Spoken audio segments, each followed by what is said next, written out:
Webcast 1 from the RE/MAX Real Estate Concept Studios. This is Webcast 1 Live. 10 minutes before the top of the hour, Salem Radio Network News. It's Harry and the Hendersons, for those of you watching the webcast. Wow.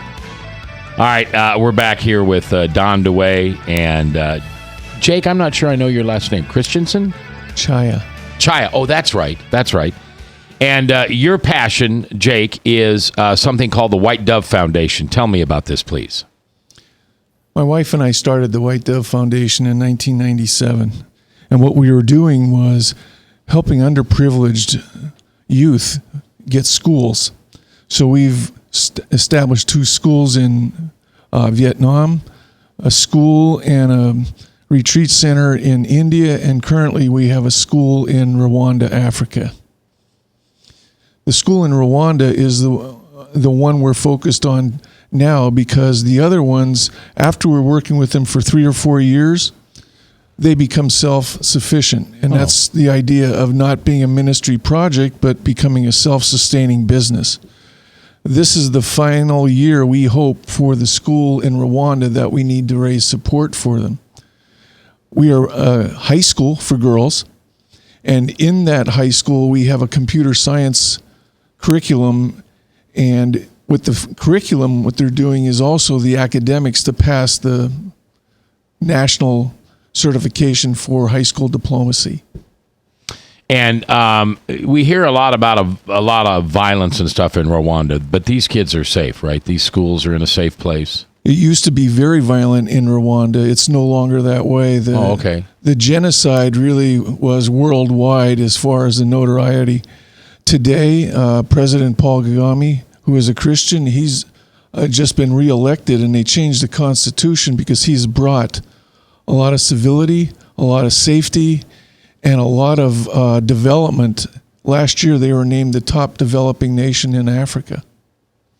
Wow, that's awesome. So what's fascinating is, I mean, we talk about that culture. I mean, there's some areas of Africa that are dangerous, that are backward. I mean, the thing with these young ladies that are in the school, I mean, the traditional life cycle.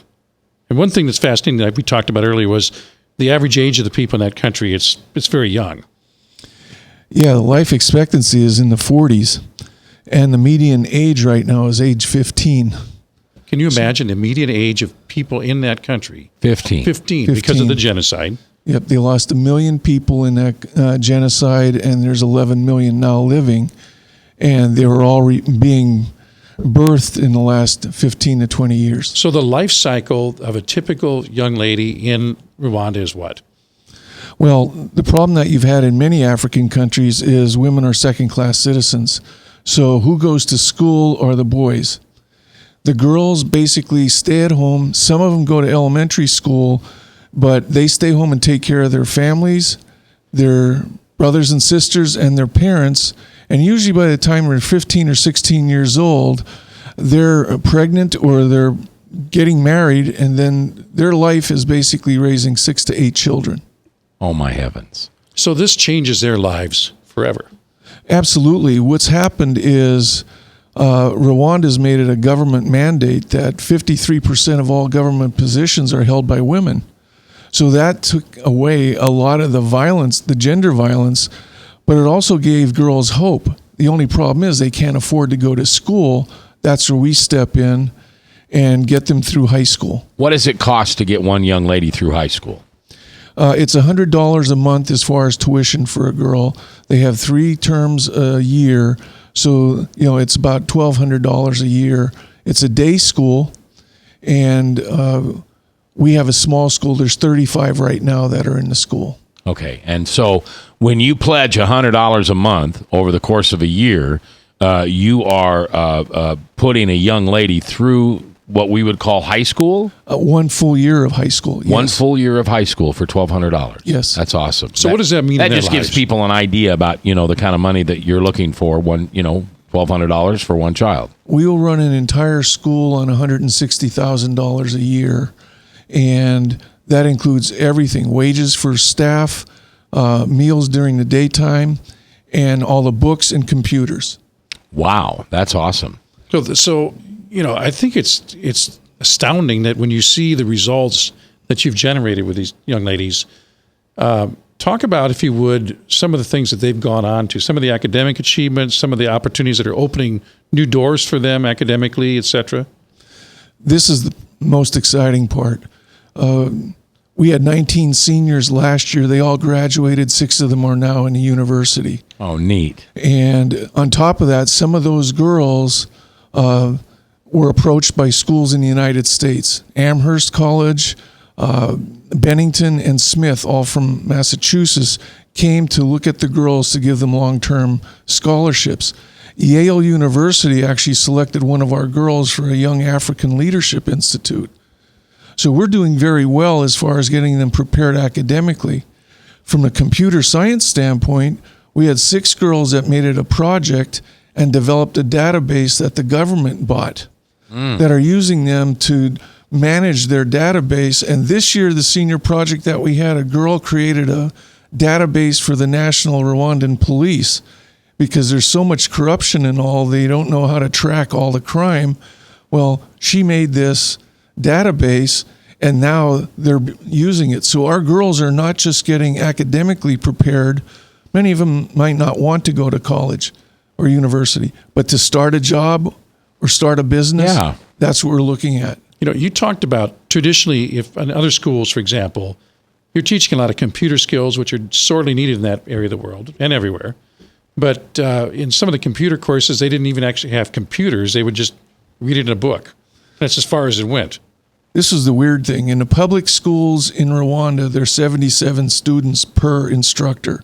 Our school, it's 10 students per instructor. We have a computer for every girl. And they're smart classrooms, so they're all technology equipped. If you go into the university or into a high school, you may never get to use a computer. You'll see slides on the wall, videos, things like that, but they never get hands-on experience. We work with them with web design, programming. We get them on every day their working computer. Well, Jake, I appreciate you coming in today, and good luck on your fundraiser. If you're interested in going, I would encourage you to go to theprofitzone.net and find out about it there.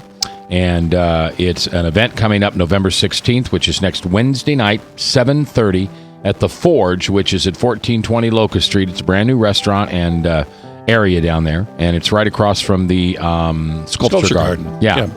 And it's sponsored by Don and the Profit Zone, and so we encourage you to come down and help these girls. What's your $100 a month? What's your contact information, Jay? How do people get a hold of you?